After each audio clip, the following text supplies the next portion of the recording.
Hola, los invitamos a sentarse y vamos a empezar esta segunda parte que es una mesa redonda y que va a ser coordinada por la doctora Javiera Jofré. Ya, sí. Hola a todos.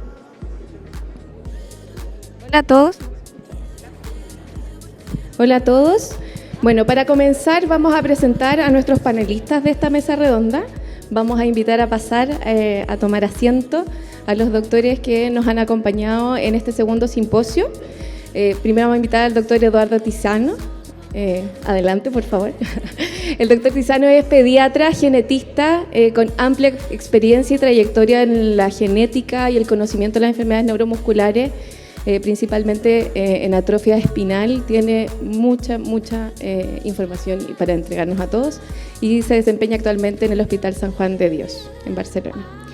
Invitamos también al doctor Luca Labianca. El doctor Labianca es ortopedista, es cirujano de columna y caderas, que trabaja en Roma, también con amplia trayectoria en el manejo de las enfermedades neuromusculares. Y actualmente el doctor Labianca también forma parte del comité Cure SMA para la actualización de los cuidados y el estándar de cuidado de los pacientes con atrofia espinal. También invitamos a Julieta Mozzoni. Ella es fisioterapeuta, trabaja en el Hospital Garrahan, también una amplia trayectoria en el manejo general de las enfermedades neuromusculares. Y la doctora Claudia Castiglioni, neuropediatra con amplia trayectoria también en enfermedades neuromusculares de nuestro país, que entre todos nos van a ayudar a responder las preguntas que todos ustedes tienen y nosotros queremos plantearles ahora. Para la organización de este módulo, todas las familias que se inscribieron recibieron en sus correos un mail de nuestra parte, donde les pedimos que nos hicieran llegar las preguntas y temas de su mayor interés.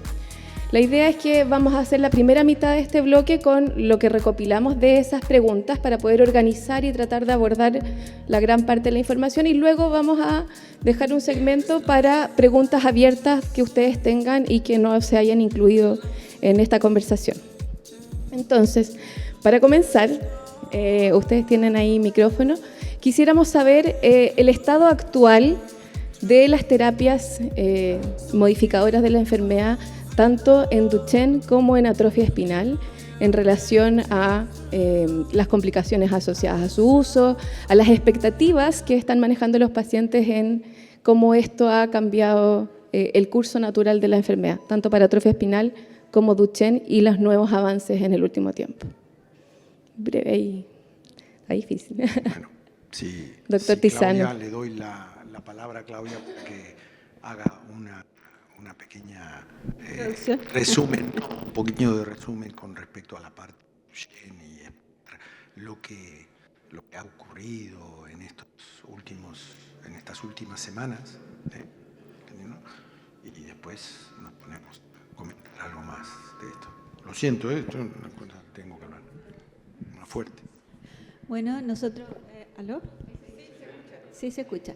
Desgraciadamente han habido, como escuchábamos, una muy buena conferencia del doctor Mercuri, altos y bajos en lo que respecta a las expectativas y como a la desesperanza que ha ocasionado el ingreso de nuevas terapias en Duchenne, puesto que estábamos todos muy felices cuando apareció la terapia génica que fue aprobada, pero posteriormente hubo como varios sucesos que acontecieron, que cuando una vez que se amplió un poco esta terapia, hubo 2 pacientes que fallecieron, y entonces desde Estados Unidos pusieron en pausa el uso de la terapia génica por un tiempo muy breve, y después nuevamente dieron el visto bueno para usarlo solo en pacientes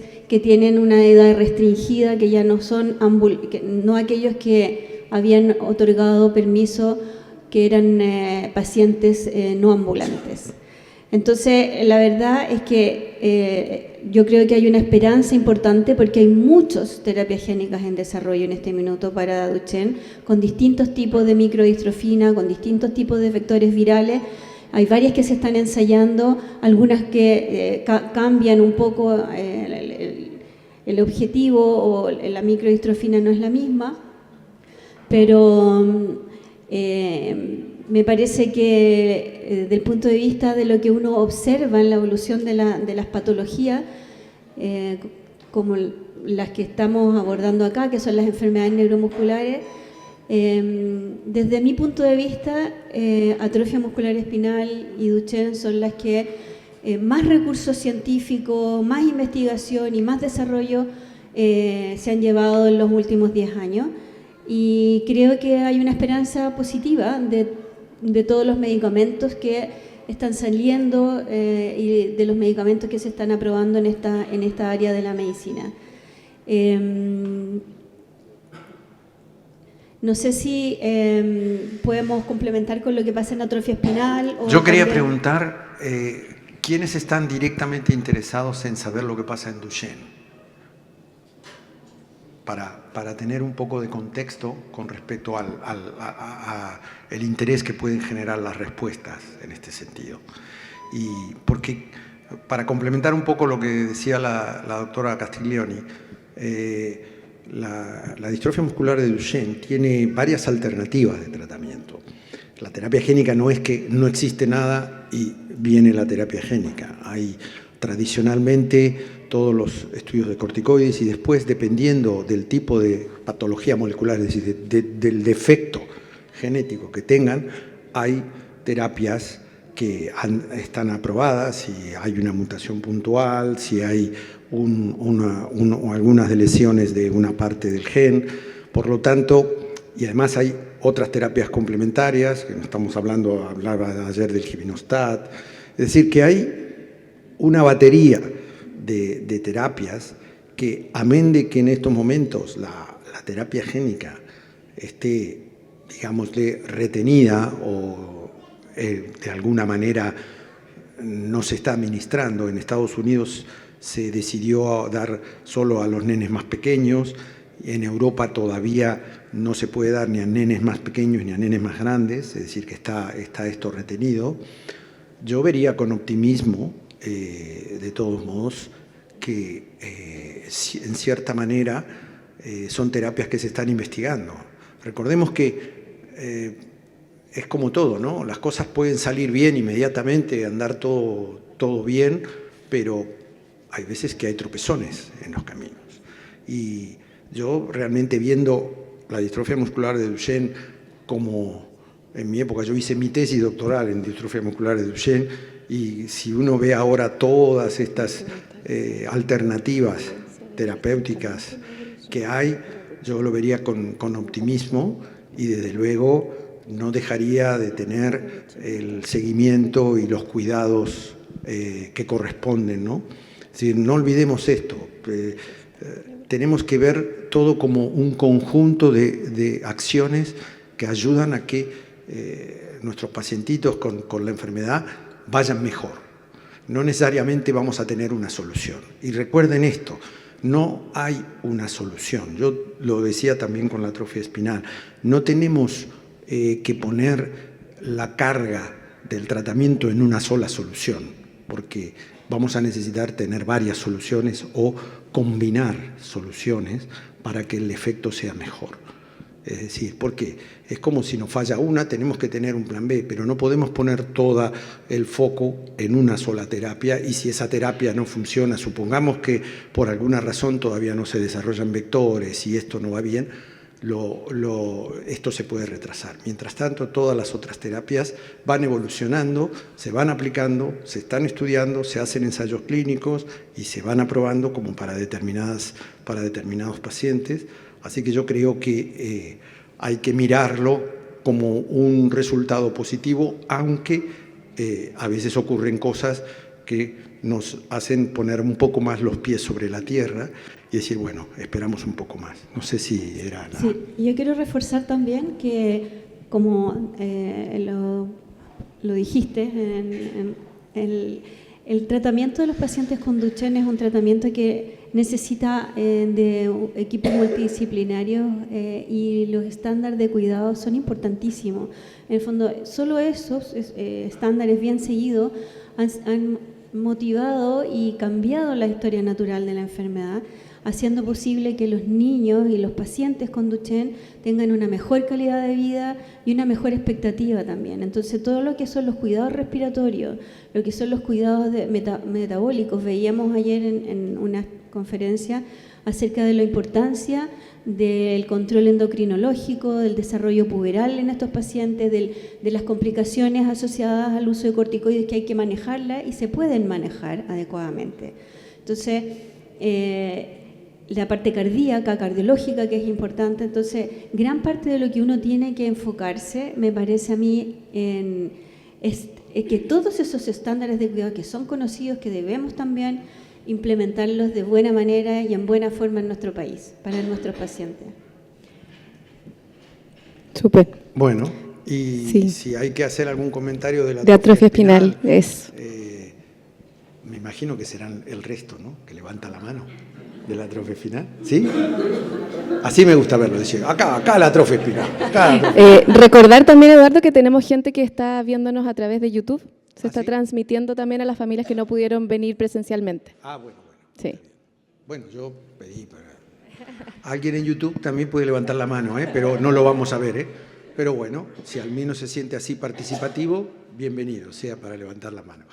En la atrofia espinal la historia ha sido quizás un poco más rauda, ¿no?, un poco más rápida en función. Yo comentaba ayer las diferencias. El gen del Duchenne se descubrió en 1987 y el gen de la atrofia espinal en 1995. Esos 8 años de ventaja que parecía que llevaba el Duchenne rápidamente venía de atrás, corriendo de atrás, ¿no?, como los caballitos de carrera que salen atrasados, pero en los últimos 100 metros ponen un poco más de fuerza.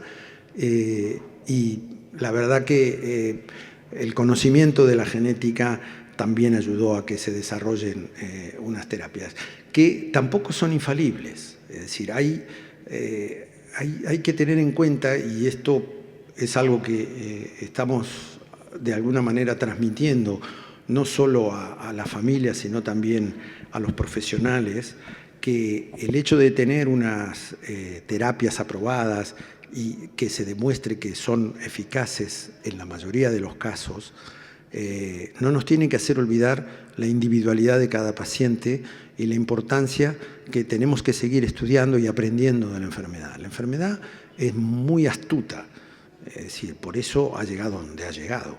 Y entonces, claro, todos los elementos que nosotros pongamos para poder estudiar, no es solamente el hecho de decir estas terapias están muy bien y vamos a ver qué pasa, y nos olvidamos un poco, como decía Claudia, de los estándares de cuidado, nos olvidamos de que puede haber a lo mejor otras complicaciones que no conocemos, porque sobre todo los pacientes con las formas más graves de la enfermedad de atrofia espinal, al tener mayor sobrevida y al tener mejores estándares de cuidado, aparecen otras cosas que no estábamos acostumbrados a ver o que no conocíamos. Entonces, estamos permanentemente aprendiendo. El hecho de tener terapias que son eficaces no significa que dejemos de aprender. Y en la atrofia muscular espinal hay 2 tipos de grupos de terapias en desarrollo. Una es las que directamente influyen sobre el gen, ya sea reemplazándolo, como la terapia génica, o poniéndole fuerza al motor, como ocurre con el SMN2, con las terapias como por ejemplo el Risdiplam y el Spinraza.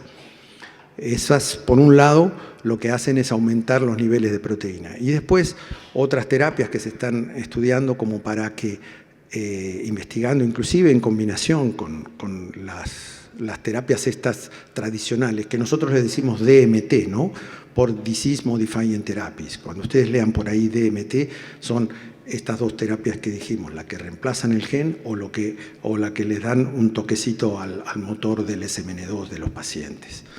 Pero el otro aspecto es que hay por ejemplo, la unión neuromuscular, que es un pedacito que hay de unión entre la neurona cuando inerva el músculo y el músculo en sí, es importante tenerla en cuenta en la atrofia espinal. Y después el músculo per se también es importante tenerlo en cuenta. Y hay terapias ahora un poco dirigidas a complementar los que nosotros conocemos como DMTs, que se están investigando y que probablemente entren dentro de los protocolos de aprobación y dentro de los protocolos para considerar en un futuro próximo. Cuando digo futuro próximo, no sé si decir meses o años, pero cuando uno dice años, claro, parece que se le viniera el mundo abajo, uy, faltan años todavía. Pero a veces las cosas se desarrollan más rápidamente de lo que uno cree. Esto está mucho más cercano de lo que creemos. Y además nos hemos dado cuenta a lo largo de todos estos años en el tratamiento con los pacientes que estas terapias solas no son tampoco una solución única y necesitamos complementarlas y hacer terapias combinadas. Por lo tanto, si alguien quiere pensar qué es lo que va a pasar el día de mañana, probablemente terapias combinadas no necesariamente con DMTs, sino también con otras complementaciones como ser el músculo o la unión neuromuscular. Y desde luego ya veremos si no aparece alguna otra cosa. Porque hay una cosa que es importante, no pensar que por el hecho de que tengamos terapias tenemos que dejar de conocer y de investigar. Tenemos que seguir investigando, tenemos que seguir conociendo y tenemos que seguir aprendiendo. La enfermedad nos ha enseñado mucho y todavía nos tiene muchas cosas para enseñar.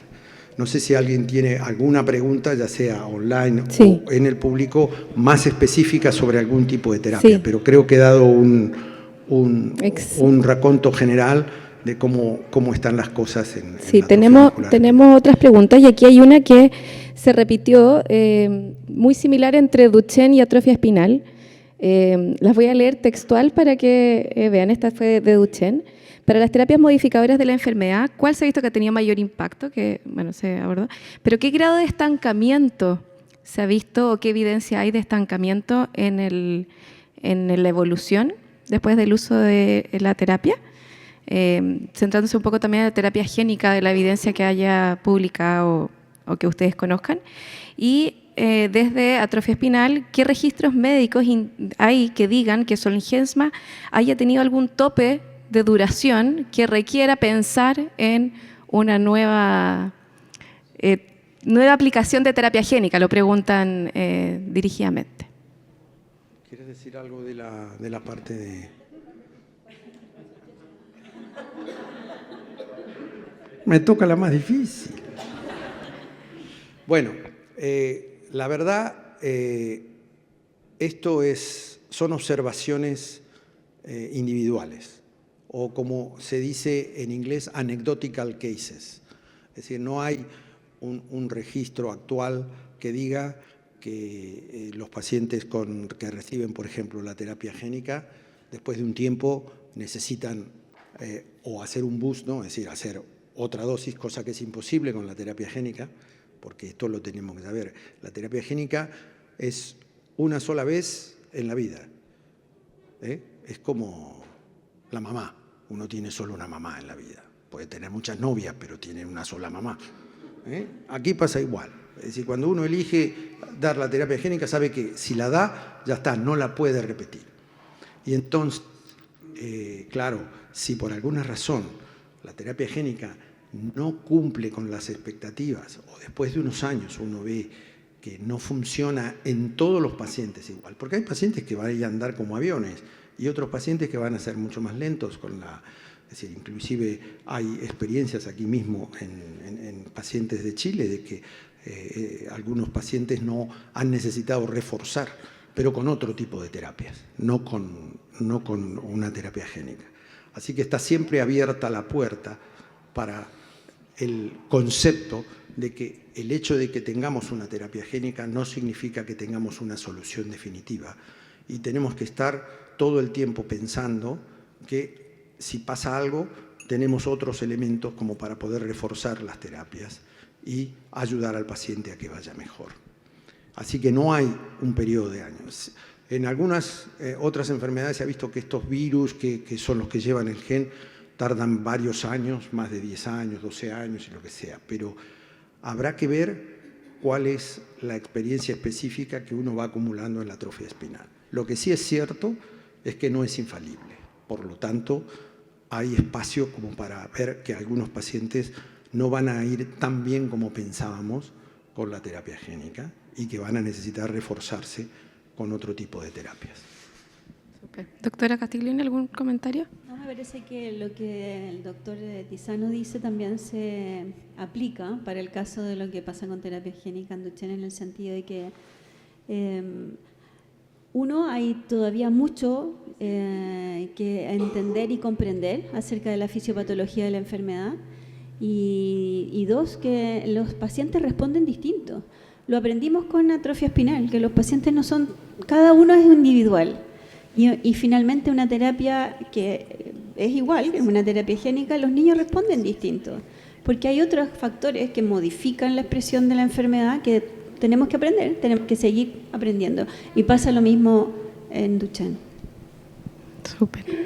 Vamos a pasar ahora a otro tema. Vamos a tener después otras preguntas de terapia y vamos a abrir el micrófono también, pero para poder abordar las preguntas recibidas. En relación a ortopedia, doctor Labianca, en un paciente con escoliosis severa, pero flexible, ¿qué es lo que finalmente determina el momento para operar?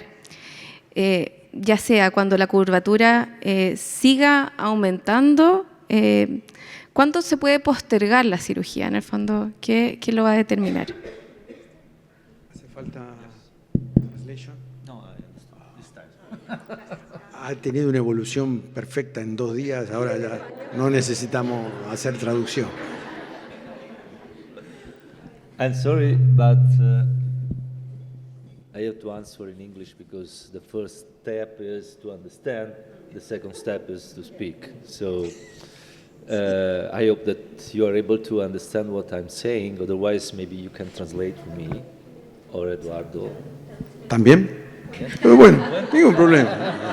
El precio de uno, hacemos todo. Es increíble. No, ningún problema, al contrario, encantado. Ahora hay que ver lo que digo, ¿eh? Atenti, que puedo salir con... Voy a tener que ser más scugnizolo, como dicen en el sur de Italia, ¿no? Scugnizolo. So, first of all, I want to tell you something. You taught us to change our way of seeing, so our point of view.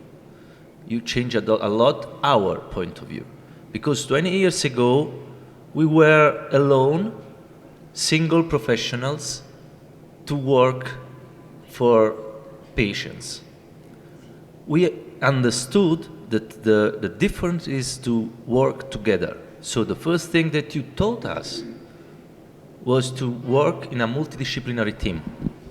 Bueno, la enseñanza de los pacientes hacia los profesionales ha sido de que tenemos que trabajar juntos y que tenemos que trabajar como un team multidisciplinar.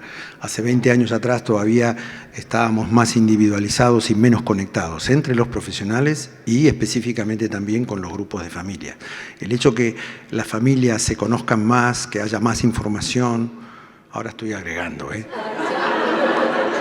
Así que decime gracias, que te hago quedar como un duque, te hago quedar bien. Bueno, se entendió, que ustedes han sido una cosa muy importante para cambiar la manera de abordar la enfermedad y además de abordar los problemas ortopédicos, como es el caso que nos cuenta el doctor Luca. And we learned the sentence that Obama used, yes, we can. So you have to think to you not like somebody that is behind the world, but somebody that is on the front line. You are like the Formula One, because what we are seeing in these patients, in you, and what we are attempting with you is something that is maybe for the first time attempted, but is something that we can use in other pathologies. So you are actually the Formula One of the pathologies. It's something extreme and it's exciting in some way. Bueno, el ejemplo que ustedes le están dando a otras familias con otras enfermedades es fundamental. Es decir, son como en una competencia, ustedes serían la Fórmula 1 simplemente porque están a la avanzada de las terapias y a la avanzada de la organización de la comunicación con las familias también. Muy bien. Good, thank you. Creo que dije eso, ¿no? Y ya está, ¿no? Yeah, that's okay. So now answering to the question. So the flexibility of the curve is crucial because if I have a very flexible spine, I can wait some time, maybe until the bone maturity, when I can make a definitive surgery. Even if I'm losing something in terms of Cobb angle, that is that angle that defines how severe is the curve. But even if I have a very severe curve but very flexible, so it's able to be straightened a lot, you can wait some time. It's just to skip, one more surgery because it's not a simple surgery. It's not an arthroscopy. It's a big surgery. So I have to be careful, and I'm a surgeon. So to make surgery is my job. But it's important that for the patient, what is the best for the patient? So a flexible curve could wait, hopefully, till the bone maturity. Sí, es importante que no necesariamente el paciente tiene que estar sometido a muchas cirugías. Hay que elegir el mejor momento de la cirugía dependiendo de la flexibilidad de la columna, dependiendo de la maduración ósea que tenga el paciente. Entonces, someterlo a la operación cuando ya el ángulo de la escoliosis sea más grave y cuando ya no se prevea que realmente va a haber una flexibilidad y una elongación propia con el crecimiento del paciente. Es como un equilibrio, ¿no?, entre que el paciente crece, la maduración del hueso que necesita para ponerle la aparatología de la cirugía. Y él dice que además como cirujano le gustaría operar más, pero no va a operar de más si no es necesario. Y entonces quizás tendríamos que ir al momento ideal en el cual todos los pacientes tendrían que tener una cirugía, pero una cirugía que sea lo suficientemente importante y eficaz para que no tenga que volver a operarse, ¿no? Sí, y quizás que la flexibilidad nos permite esperar el mejor momento. Exactamente. Sí. Sí, Juli quería, perdón. No, de lo que el doctor decía, el punto clave es eso, que mientras la columna está flexible, aunque haya escoliosis, se puede esperar. Y a veces uno puede esperar tanto como para que el paciente llegue a la madurez ósea y solo tenga una cirugía. A veces si no, no se puede, pero la clave acá era la flexibilidad, si entendí bien. Y los ejercicios de tracción, elongación y... Bueno, una de las formas que uno puede tratar de mantener la flexibilidad es trabajando desde digamos, de la parte manual, desde el trabajo conservador, mucha elongación y flexibilidad de tronco. Pero digamos que si la columna está flexible, la cirugía se puede retrasar. Ese era el punto importante. Y a continuación, en otra pregunta, cuando ya está la indicación quirúrgica, ¿cuánto duran las barras crecedoras en un niño de 5 años y medio? ¿El cambio de estas barras se vería afectado por la posible osteoporosis que hacen los pacientes con atrofia espinal? So, growing bars, growing rods are different each other. So, it depends by which system are you using. An example, here we have Santiago, and Santiago, hello Santiago. So, he told me that he has magic rods. The longest magic rods is 4 centimeters. Que tú le dijiste que tenía barras magnéticas, pero que eran mágicas. Barra magnética, exacto. ¿Magnéticas? No, no, yo entendí mágica. Sorry? Magic, yes. ¿Quieres I mean, contarlo? it's pronunciation, yes. It's magic. It's magic. ¿Tú le dijiste al doctor? Ah, claro. Bueno, yo tengo atrofia muscular espinal y el doctor Chaín, no me acuerdo a cuál edad, creo que mi mamá fue al baño, así que ahí le pregunto a cuál edad me pusieron las barras. Pero básicamente lo que hacen es que me las ponen como unas barras normales y conforme voy creciendo, cada 3 meses se estiran. ¿Cuánto hace, te acordás entonces que tenés las barras? ¿Ah? ¿Hace cuánto te las pusieron? Ah, no. Tendría que preguntarle a mi mamá, pero fue cuando chico. ¿Cuántos años tienes ahora? 12. Sí, muy efectivas. So usually, Muchas gracias, Santiago. usually the longest magic roads are good for, let's say, 4 to 5 years. Usually, this is the time. 4 a 5 años la duración del crecimiento. Y en relación a la pregunta, ¿cómo influye la osteoporosis para la decisión de la técnica utilizada también? So this is the reason, because I would prefer to wait at least 5 years old, and this is the reason why I prefer patients that have a weight of at least 18 kilos. Eso es por ese motivo él decide esperar hasta al menos los 5 años de edad y 18 kilos como mínimo para la indicación quirúrgica. We have several papers that showed us how patients that underwent surgery before that age, so at 3 to 4, failed.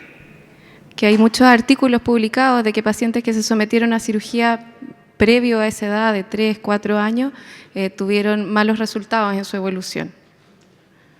In my surgery, I applied hooks to the ribs, and I applied 2 hooks, one facing the other, around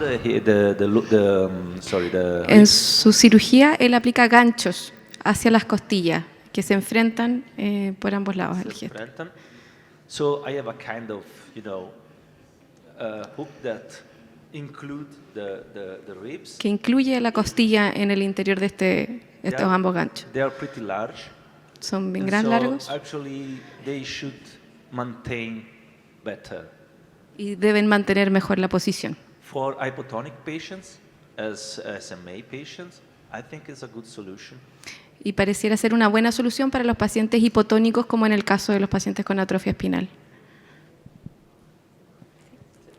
En relación también, para continuar con el manejo ortopédico, ahora pasamos a las caderas.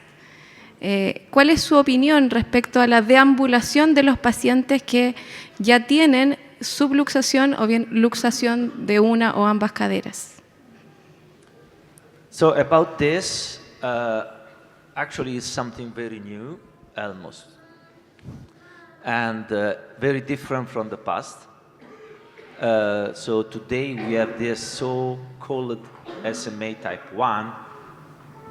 Aunque esto es algo muy nuevo, que estamos viendo cambios respecto a lo que ocurría anteriormente.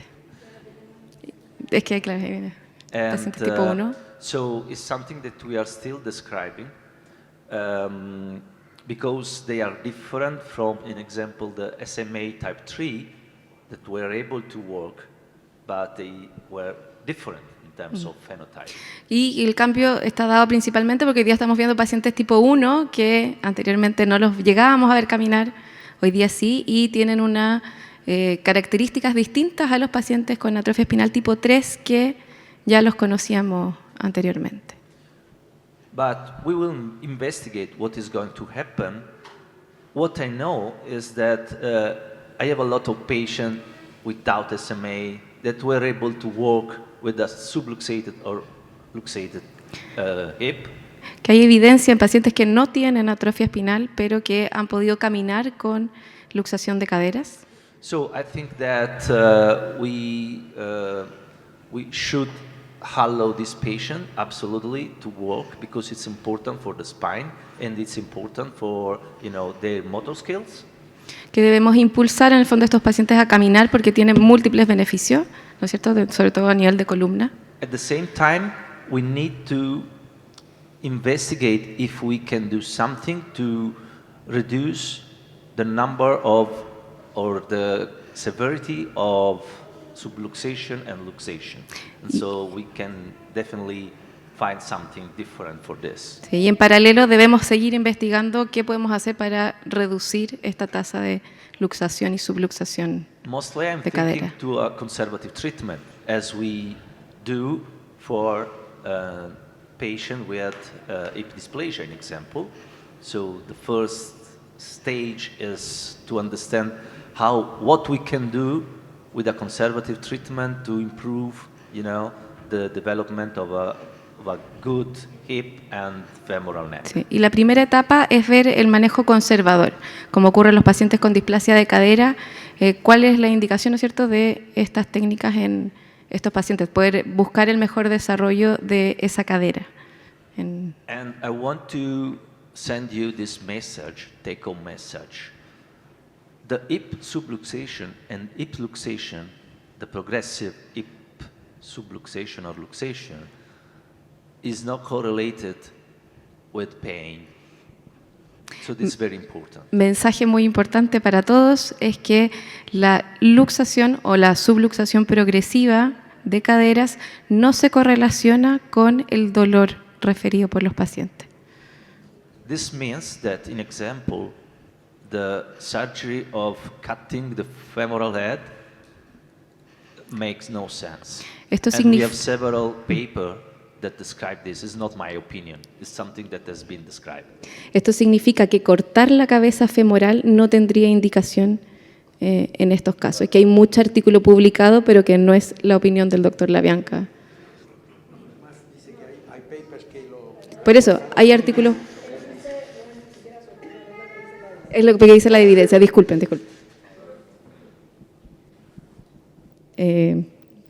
Si tú me quieres decir algo. Yo creo que viene la de Julia ahora. La otra de Julieta, o usamos la de terapia. Sí. Ya pensé que querías agregar algo a esto. A continuación tenemos otra pregunta. Esta le vamos a pedir a Julieta que nos ayude con su respuesta. Es una madre de 7 años de un paciente de 7 años con atrofia espinal tipo 2 y que quiere saber en relación al uso de asistente de la tos. Paréntesis, las preguntas de rehabilitación, manejo ortopédico, exoesqueleto, etcétera, las vamos a dejar a los bloques de cada una que vienen a continuación. Esto en relación a uso de asistente de la tos. ¿Es necesario que cada niño tenga uno como implemento vital durante su vida? Siguiendo en esa línea, entendiendo que tiene un muy alto costo, ¿se puede usar Ambu de forma diaria y constante? Muy buena la pregunta. Voy a hablar un poco de cuál es la ventaja del COF o el COF Assist respecto a otras formas de ayudar a la tos. Hay algunos trabajos que han medido la fuerza de la tos y el COF Assist tiene la ventaja que tiene presión positiva y presión negativa. La presión positiva ayuda a la fuerza de los músculos inspiratorios, al volumen de aire que maneja el paciente que es necesario para toser bien, para toser con fuerza. Y la presión negativa lo que hace es que las secreciones que estaban allá abajo en el pulmón suban fácilmente a la garganta, digamos, para que el paciente o las trague o las escupa o las podamos aspirar, como a veces es necesario también. Entonces, cuando uno compara distintas formas de ayudar a la tos, lo que genera es fuerza mayor de la tos. Pero es cierto que es caro y es difícil de conseguir, y por ahí el mensaje más importante es que no todos los pacientes tienen que tener un COF Assist. Es un dispositivo muy bueno, pero hay muchos chicos que usando un Ambu, las maniobras de compresión que muchas veces les enseñamos a los papás, pueden perfectamente manejar sus secreciones y ayudar a la fuerza de la tos. Nosotros cuando pensamos cuál es la técnica de tos para cada paciente, el COF lo vamos a reservar para algunos casos puntuales que son o los pacientes más débiles o los más chiquititos, porque es difícil que colaboren con el uso del Ambu. Por ahí tienen respiran muy rápido, entonces es hasta difícil coordinar y seguir cada vez que el paciente toma aire. También para los pacientes que no les funciona muy bien la glotis, todos tenemos una valvulita acá que es necesaria cerrarla y abrirla para que el flujo de aire salga con velocidad y arrastre las secreciones. En esos pacientes que tienen mucha cosa vulvar, incompetencia de la glotis, el Cofasis funciona mejor. Y el otro grupo es el paciente que nosotros empezamos usando el ambú, aprendieron los papás perfectamente la maniobra de asistencia de la tos y son muy adherentes, lo hacen todos los días en la casa, cumplen muy bien la indicación, pero el paciente sigue con muchas internaciones por cuadros respiratorios. Si uno tiene ese paciente que hace bien la técnica, cumple y así todo, tiene muchos cuadros, muchas internaciones por cuadros respiratorios, es un paciente que uno debería pensar que por ahí hay que escalar en la forma de ayudar a la tos y usar algo que es un poco más efectivo. De manera que un niño de 7 años, AM2, que haya es colaborador, que controla su respiración, puede perfectamente manejarse con un ambú y con la maniobra de asistencia de la tos. La única situación donde uno diría, bueno, por ahí hay que pedir un COF, es si a pesar de hacer eso bien, tiene muchos eventos respiratorios igual. Ese es por ahí un paciente que uno debería pensar que quizás necesita el COF, pero no todos, y definitivamente lo que sí tiene que ocurrir es que tiene que hacer todos los días los ejercicios. Constancia. Eso seguro. Sí, y a continuación, también en la misma línea, ¿qué evidencia existe sobre la efectividad del uso de válvulas de entrenamiento inspiratorio en pacientes con enfermedades neuromusculares, particularmente en atrofia espinal, para mejorar la fuerza y resistencia respiratoria? Y también nos preguntaban también si los pacientes con Duchenne tendrían indicación. Bueno, podemos hablar de los pacientes neuromusculares en general. Las válvulas inspiratorias son como un ejercicio de entrenamiento de fuerza, como uno podría entrenar fuerza de bíceps, de cuádriceps, lo que hacemos es pedirle al paciente que tome aire contra una determinada resistencia que se puede graduar y esto se piensa que lo que puede hacer es mejorar la fuerza. Cuando uno revisa bibliografía, yo no tengo experiencia puntualmente, pero sí que he leído bastante porque es una consulta muy, muy frecuente. Hay algunos programas que se han hecho en pacientes neuromusculares en general, donde se los entrena, se les da el dispositivo para la casa, se gradúa la resistencia y se le pide que hagan repeticiones 2 o 3 veces por día. Y son programas que duran 8 semanas, 12 semanas. Y se mide fuerza respiratoria, ese es el sentido. Lo que se ha visto es que mientras los pacientes entrenan, la fuerza mejora, ¿sí? Pero claro, es dependiente de la continuidad. Cuando el paciente suspende la terapia, lo que ocurre es que luego se pierde lo que se ganó. De manera que en esto parece ser importante tener continuidad. Y lo que es también que se ha visto en los estudios es que no cambian los valores de la espirometría. Ustedes saben que estos chicos cada tanto tienen que hacer espirometría, que es la forma de ver la función del pulmón. Bueno, se ha visto que a pesar del entrenamiento y la mejoría en la fuerza inspiratoria, no se traduce en cambios en la función pulmonar, en los valores de la espirometría. Sí. Y es clave que se sostenga el entrenamiento, porque si no lo que se ganó se pierde. De manera que creo que ahí hay un potencial, pero también hay que seguir por ahí investigando. Falta un poco de evidencia también. Ok, ahora les vamos a hacer una pregunta que nos hicieron por streaming. ¿Qué tan cierto es que Zolgensma es eficaz solo administrarlo hasta los 2 años?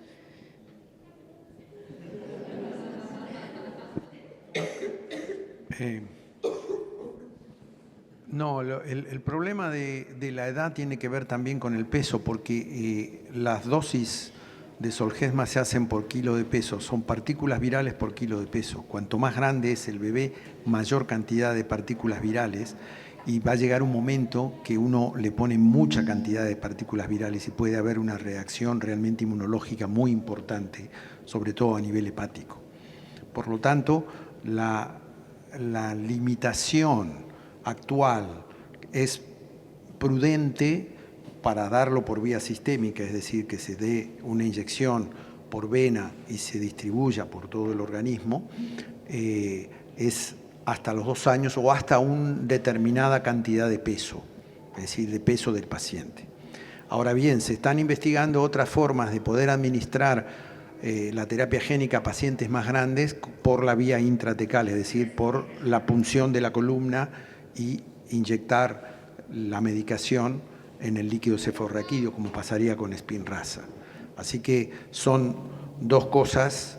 En estos momentos hay una limitación, lo de Zolgensma en este sentido, simplemente por la cantidad de dosis que se tiene que dar. y realmente puede ser peligroso dar una dosis mucho mayor en un paciente, por ejemplo, de 8 años. Cosa que ocurre diferente en, por ejemplo, la distrofia muscular Duchenne, porque hay una redistribución, las dosis son diferentes, pero hay toda una redistribución porque va a todos los músculos, entonces hay ciertos aspectos que son diferentes con respecto a estas terapias génicas. Pero en Zolgensma, donde se ve que es más seguro es administrarlo hasta un determinado peso del paciente, hasta una determinada edad, que está en relación con el peso. Si el paciente tiene más años y es muy flaquito y está muy pequeñito, a lo mejor puede ser posible la indicación, porque el límite es más que nada el peso. No sé si Claudia quería comentar algo más. Muchas gracias. Eduardo, te voy a pedir uno de los micrófonos para ver si alguien quiere hacer alguna pregunta. Ahí Yanka al fondo ahí nos ayuda.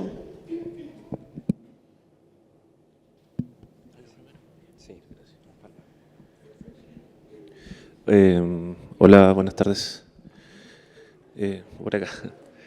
Mi nombre es Daniel, yo soy paciente AME3 de 37 años y quería hacer una consulta que me han repetido bastante en el grupo de pacientes adultos, más que nada con atrofia muscular espinal. ¿Qué estudios ahora últimamente con los nuevos, ya con los años de tratamiento, con los años que llevan los tratamientos actuales, qué estudios hay sobre la efectividad de los tratamientos en pacientes adultos y los pronósticos a futuro, más o menos? Bueno, cambiar un poquito. Lo que anda, ¿no? Esto sí. Bueno, la heterogeneidad de los pacientes adultos es mayor, porque la dispersión de las edades, la dispersión de la evolución de la enfermedad, la dispersión de las distintas, digámosle, evoluciones, implica que sea difícil sacar una conclusión final, es decir, todos los pacientes van bien. Siempre hay un beneficio. Hay dos aspectos fundamentales que hay que tener en cuenta en los pacientes que ya son adultos. Uno, si la enfermedad viene de la época de la infancia y la adolescencia. Ese es un aspecto. Es decir, es una enfermedad evolutiva. Entonces, tú llegas a una edad en la cual te aparece un tratamiento, pero tienes 15 años de evolución o 20 años de evolución. Y dices, uy, ahora tengo un tratamiento, hace 20 años no lo tenía, pero ahora lo tengo. Y el otro aspecto es siendo un paciente adulto que de alguna manera has vivido una evolución de la enfermedad mucho más lenta o te ha aparecido en los últimos años. Quiere decir que, por un lado, el paciente que ya venía con la enfermedad, que sería una enfermedad crónica, tiene un tipo de evolución muscular, porque depende también de la cantidad de músculo que tengas, porque con el tiempo los músculos que están denervados van perdiendo las fibras musculares y se van reemplazando por material conectivo y material lipídico, y entonces son músculos que prácticamente reaccionan menos. Por lo tanto, la evolución en un paciente que lleva muchos años de atrofia espinal es diferente a un paciente que por ahí hasta los 25 años andaba bien y después empezó con debilidad muscular. Uno esperaría un efecto mejor, pero lo que sí es cierto es que cuando un paciente adulto pierde capacidad motora o capacidad por ejemplo, un paciente que camina, por ejemplo, en tu caso, ¿tú caminas? No. ¿Nunca caminaste? Sí. ¿Hasta qué edad caminaste?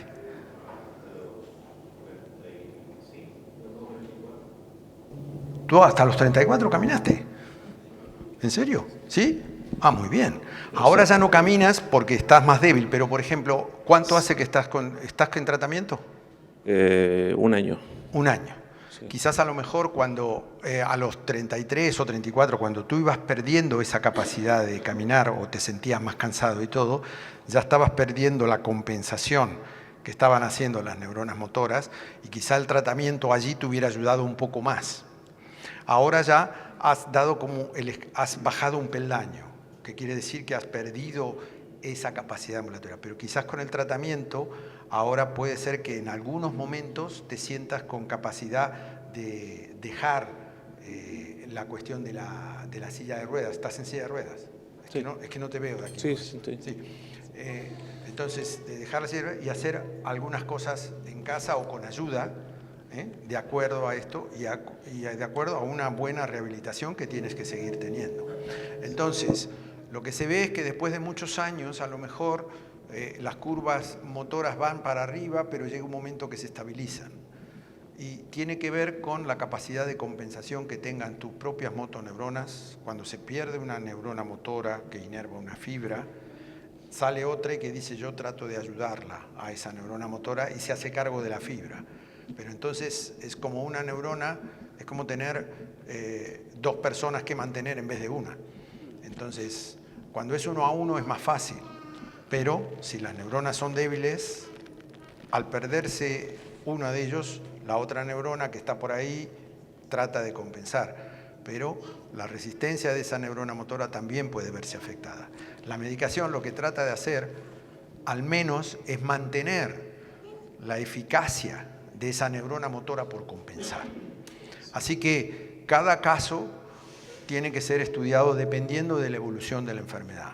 Lo que sí es claro de que no hay razones para no indicar la medicación y sí hay razones para tener esperanza de que en muchos de los pacientes les puede ayudar, si no es, aunque sea, a mejorar, a mantener y a no seguir perdiendo peldaños o escalones, porque no hay que olvidar que la enfermedad a largo plazo es siempre se va para abajo, es decir, vas perdiendo capacidades lentamente, inclusive en la vida adulta, pero con la medicación probablemente puedes mantenerte más tiempo con una misma capacidad motora y eso de por sí puede mejorar tu calidad de vida.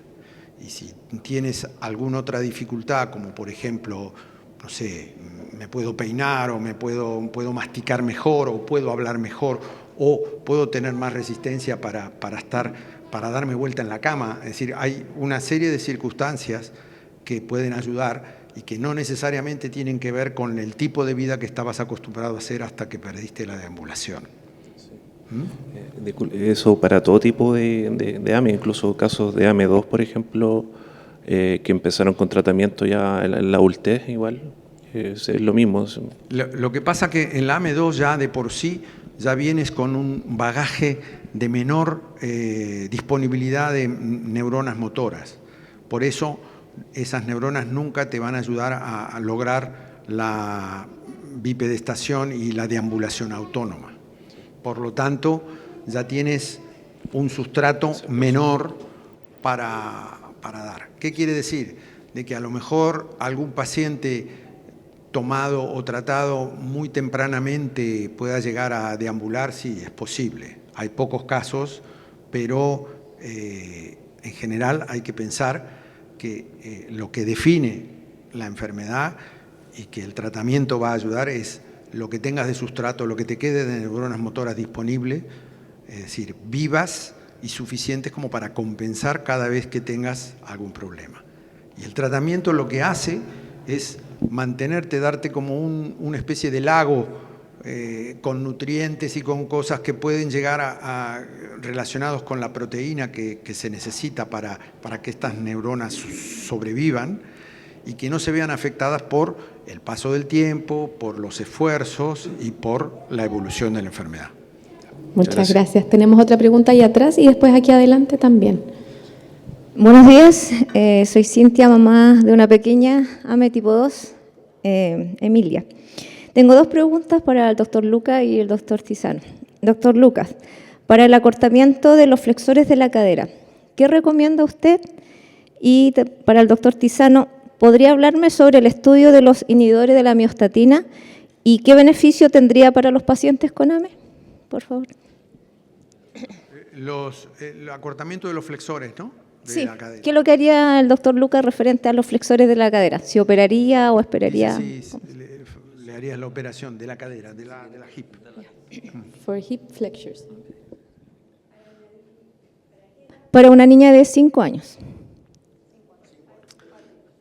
So the flexor retraction of the hip could be something that is difficult to afford, because most of the time after the surgery, in few time, you have again the same retraction.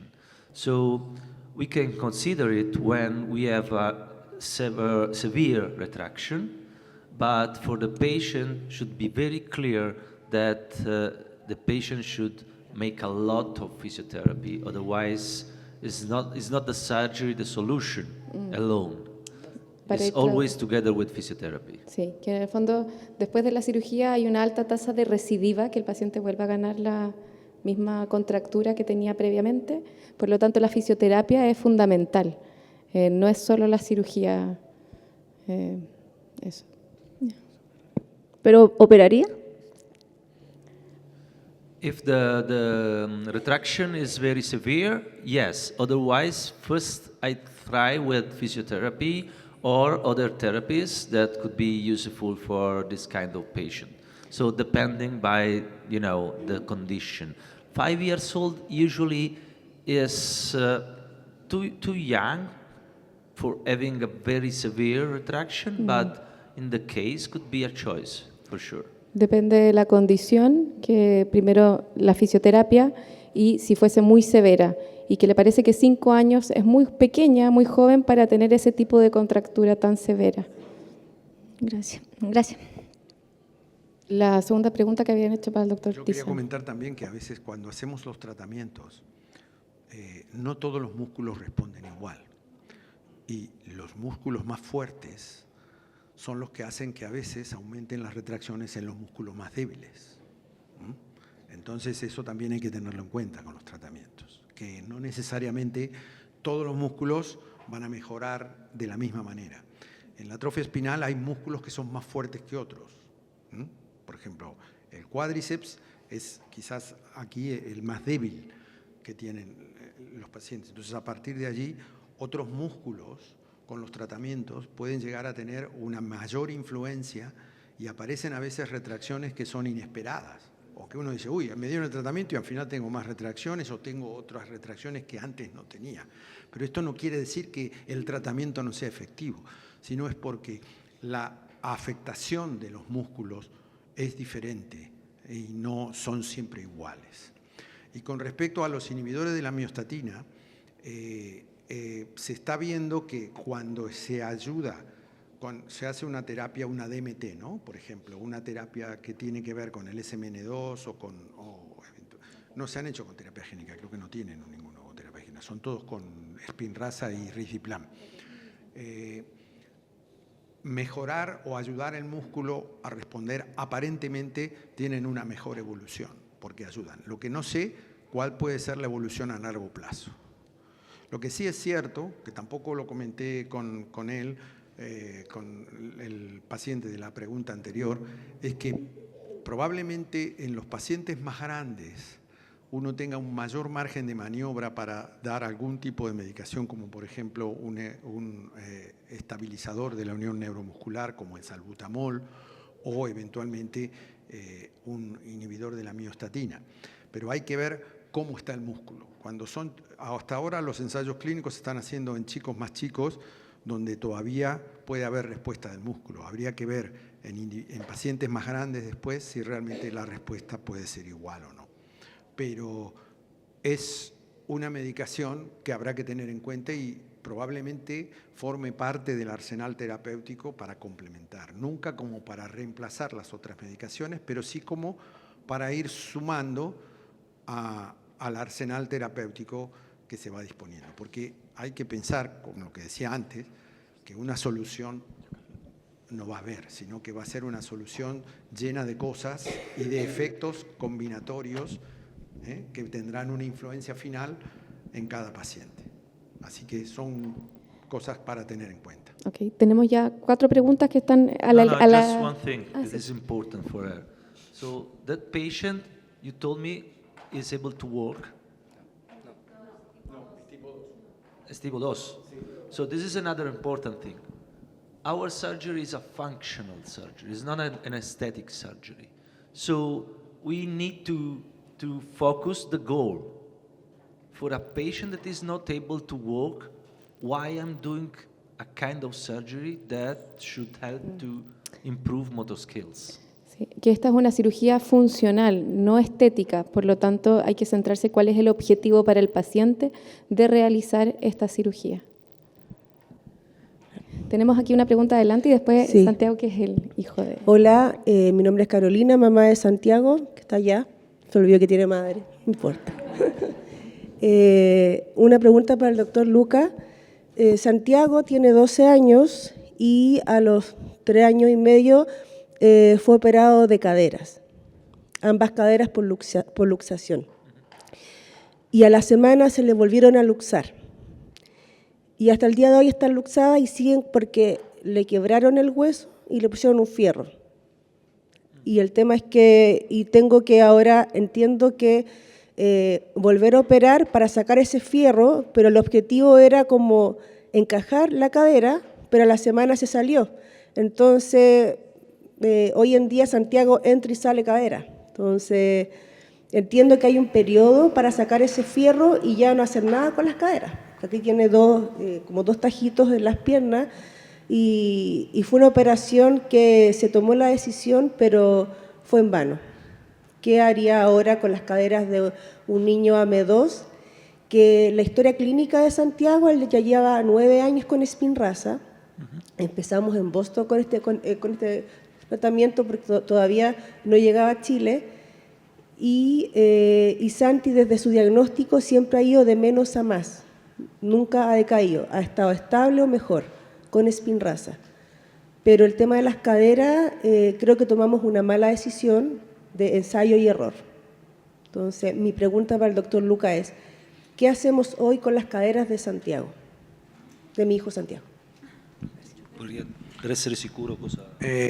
Sí, lo operaron. ¿Qué edad tenía cuando lo operaron? 3 años y medio, ¿no? 3 years and a half, they operated, and they put here a kind of supplementary metal, see? And 1 week after, this was loose, and he's still with the luxation, and that. So, and at that moment, they don't have any other, no tomaron ninguna otra decisión, sino que él sigue en su silla de ruedas y no ha hecho ninguna otra operación ni ninguna otra nada. Después dopo hanno fatto la operazione di la spinal. Sì. ¿A qué edad fue?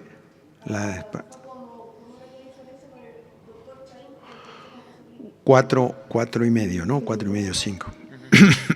Sí, así que está con la cadera luxada y la operación de columna. And the mother asked, what we do with the hip of him? We leave that or we can make something? Luca. Yes, they are thinking about if it's necessary to remove los fierritos, ¿no? Estos que le pusieron. Pero es necesario, es decir, la pregunta tuya es, ¿es necesario sacárselos o ya hay una decisión de sacárselos? Que él entra y sale, su cadera hoy entra y sale. A Santi les puede contar que...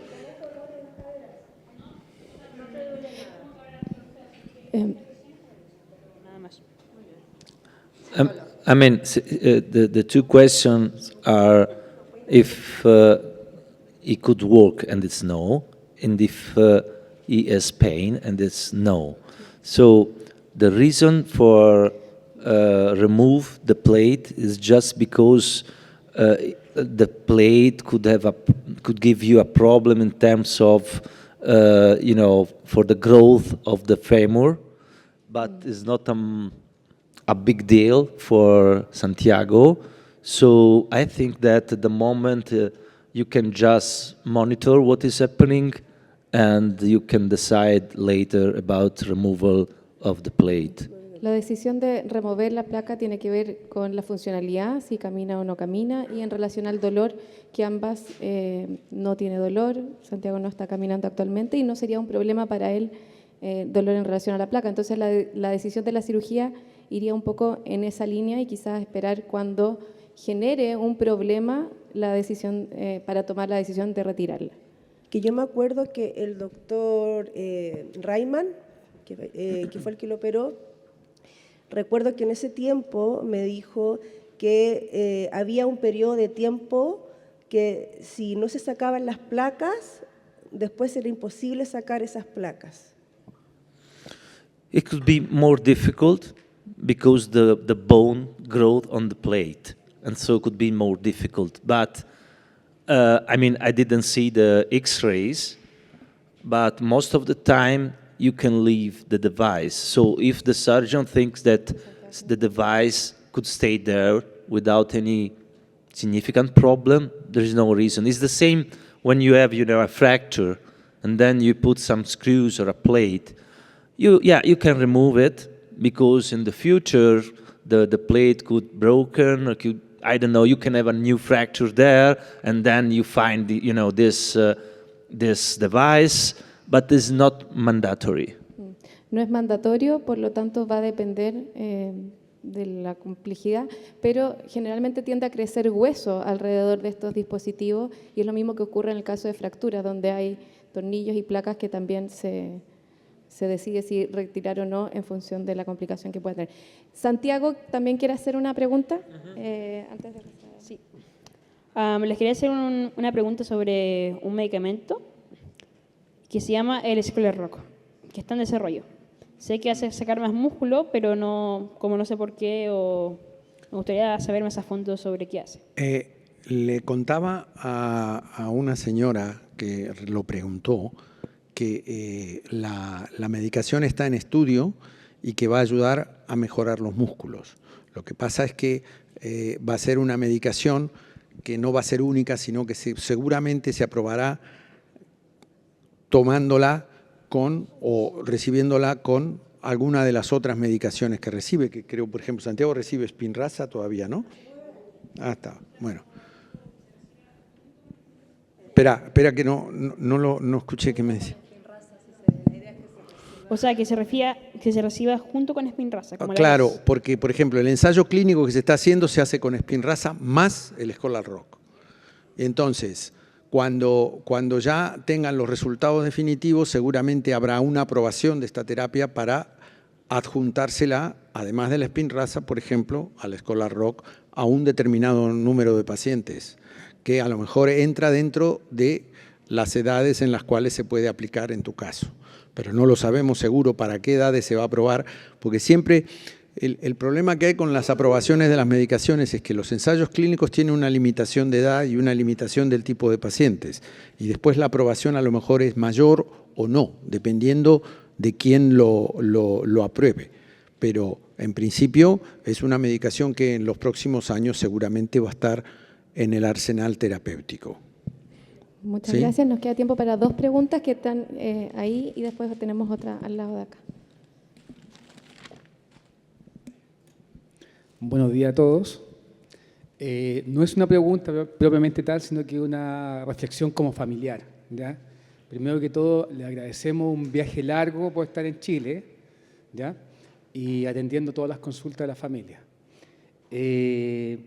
Cuando se recibe la noticia, en mi caso un sobrino, la familia queda como un velero en alta mar y se fue el viento, queda a la deriva. Y estos espacios, como lo que genera a ustedes, es como ese nuevo viento que permite que este velero nuevamente avance. En ese aspecto, muchas gracias. Gracias por seguir haciendo este trabajo, a toda la gente que está en este espacio organizando, que es muy significativo. Muchas enfermedades uno las saca adelante por la cultura que se transmite de generación, un resfriado y muchas otras, pero aquí es muy específico. Entonces, realmente las familias quedan un poco complicadas cuando reciben este tipo de noticias. Lo otro, agradecer a través de ustedes como profesionales médicos y hacer una extensión a todos los funcionarios de nuestro país que están con estas enfermedades y apoya a nuestra gente.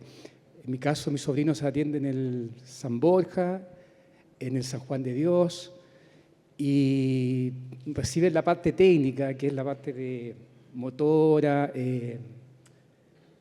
respiratoria y todo, pero también el afecto que a veces reciben de los profesionales, que termina siendo tan importante como la parte más física.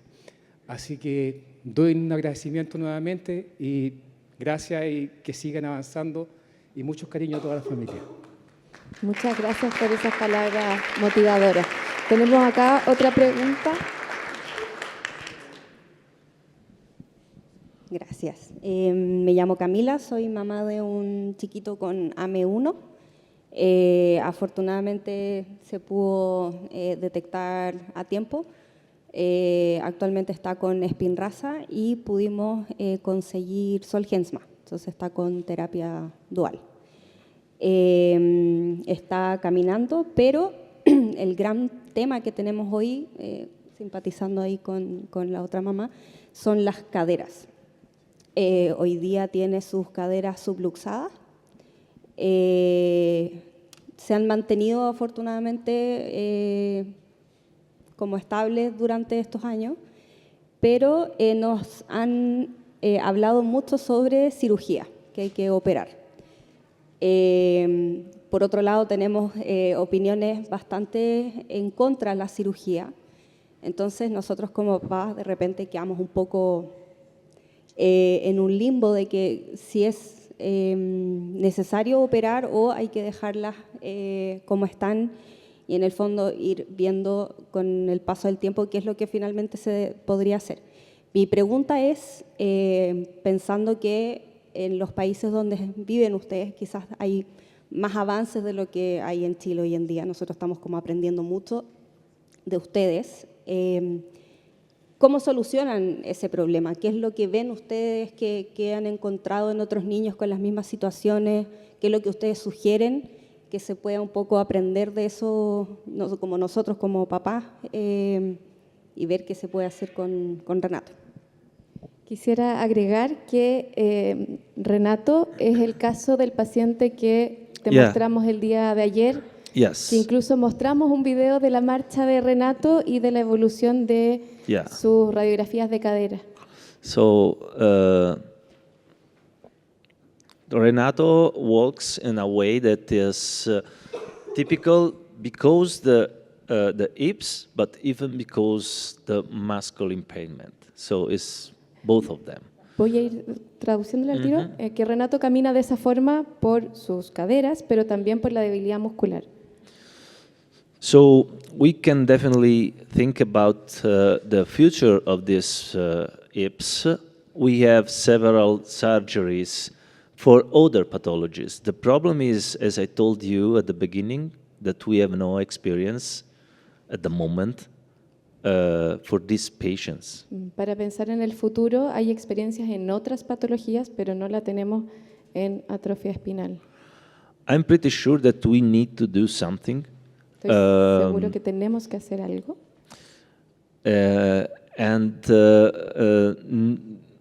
Actually, the best is at the moment to monitor the patients, even because Renato, I think that is very young. How old is him? Sí, casi tiene casi cuatro. Que lo principal es monitorizar la evolución. Could be considered, I mean, for some kind of surgery, maybe in the next future, but we do need to understand that this is something that has no experience before. Que se puede considerar que haya una cirugía en un futuro, pero tenemos que estar conscientes que no hay experiencia actual. Even because most of the surgeries for the hips are actually big surgeries. Las grandes, o sea, las cirugías de cadera son grandes cirugías. In example, you can have osteotomy of the pelvis or the plate that he did. So you have to be very careful and give the indication for this. Now we are thinking to other kind of surgery, minimal invasive surgeries, but at the moment there is few experience about this. Uno debiera pensar en las cosas asociadas, que hay que hacer osteotomía o lo de la placa que ocurrió en Santiago, pero uno debiera atender a la cirugía mínimamente invasiva, pero no hay experiencia. Nos han hablado, o sea, como volviendo al tema de cirugías mínimamente invasivas, como, sí, de este perno, en el fondo, como guía que ponen en la cabeza del fémur junto con la cabeza de la pelvis, que por lo menos ahora nos han dicho que es una cirugía súper poco invasiva, que tiene buenos resultados, pero lo han probado en pacientes con PC, con parálisis cerebral. Claramente las condiciones físicas y musculares no son las mismas, por lo tanto siempre nos han dicho que en pacientes con la hipotonía que tiene un niño con AME, es muy probable que vuelvan a migrar, vuelvan a luxarse. En el fondo, como qué tan real sería esa posibilidad. So it depends by the two factors that affect the hip joint. So Hay dos factores que afectan la articulación de la cadera. So, you know, the CP, the cerebral palsy, is slightly different from the SMA. Pacientes con parálisis cerebral son distintos a los de atrofia espinal. So there are two components. The first is the femoral neck Primero that es could el be cuello straight femoral, que debe estar recto, instead of having a good, you know, cervical angle. And the second is que está recto versus lo como debiera estar, que tiene en su angulación correcta. the coverage of the acetabulum. Y el segundo es la cobertura acetabular, que es desde la pelvis hacia la cabeza femoral. So actually, I don't know at the moment which is the condition of Renato, but we have to consider these two components. So Sí. let's say that you have a pretty good cervical angle, but you have not a good coverage. The perno has no sense. Se debe considerar ambos factores porque, por ejemplo, si tú tienes un buen ángulo pero una mala cobertura, no tiene sentido la instalación del... On the other perno. hand, if you have a straight femoral neck, could be a choice, even if we have no experience with SMA, to, you know, to make a better angle for the femoral head. En cambio, si tienes un cuello femoral muy recto, quizás podría ser una buena pensar en mejorar la angulación. But last but not least, Y al final, if pero you no have más a straight neck and you have a bad coverage, you have two problems. Si And so tienes maybe un cuello you recto can, pero mala cobertura, tienes dos opciones. so you can maybe have at the end of the screw positioning a good angle, neck angle, but you have not a good coverage. And so you could have the same luxation. Claro que finalmente puede desarrollar también una luxación. And you should think about another surgery, that is a pelvic Y ahí osteotomy. debiéramos considerar una nueva cirugía. So it's not so simple. It's a complex condition, and we still are understanding all these components. No es tan simple, es muy complejo y tenemos que mirar siempre todos estos factores involucrados en... ¿Sí? ¿Algo más? Bueno, con esto vamos a dar por finalizado este bloque porque tenemos a continuación que continuar con el taller de kinesiología y rehabilitación. Así que muchas gracias a todos ustedes por su disposición.